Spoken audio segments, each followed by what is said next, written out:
আজকে নির্বাচন নিয়ে যারা প্রশ্ন তোলে, ভোটের অধিকার নিয়ে যারা প্রশ্ন তোলে, তাদের জন্মটাই বা কোথায়?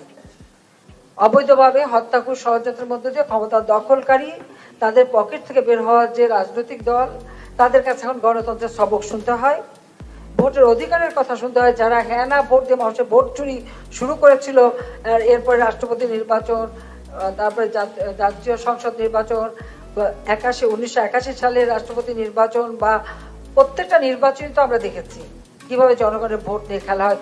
বেশি দূর যাওয়া লাগবে না, 2001 সালের 1 অক্টোবরের যে নির্বাচন, সেই নির্বাচনেও তো চক্রান্ত করে আওয়ামী লীগকে হারানো হয়েছিল। আমরা ভোট, পার্সেন্টেজ অফ ভোট আমাদের বেশি ছিল, আমরা সিট পাইনি, কারণ আমি রাজি হইনি আমার দেশের গ্যাস অন্য দেশকে আমরা বেচবো। আজকে গ্যাসের জন্য হাহাকার। আমরা যদি তখন রাজি হতাম আর গ্যাস বিক্রি করা শুরু করতাম, তাহলে কি অবস্থা হতো? আমাদের কোনো ইন্ডাস্ট্রি চলতো? ফার্টিলাইজার ফ্যাক্টরি চলতো? আমাদের বিদ্যুৎ উৎপাদন বাড়তো? হতো না। কিন্তু খালেদা জিয়া কিন্তু সেই মুচলেখা দিয়েছিল, সে কিন্তু কথা দিয়েছিল ক্ষমতা গেলে গ্যাস বিক্রি করবে।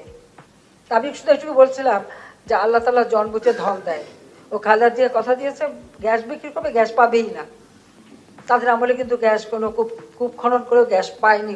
আর ওদিকে তাদের দৃষ্টি ছিল ক্ষমতায় যাবে, লুটপাট করবে, পয়সা বানাবে, হাওয়া ভবন খুলে খাওয়া খাবে, এটাই ছিল তাদের মাথায়, এটাই তারা করে গেছে।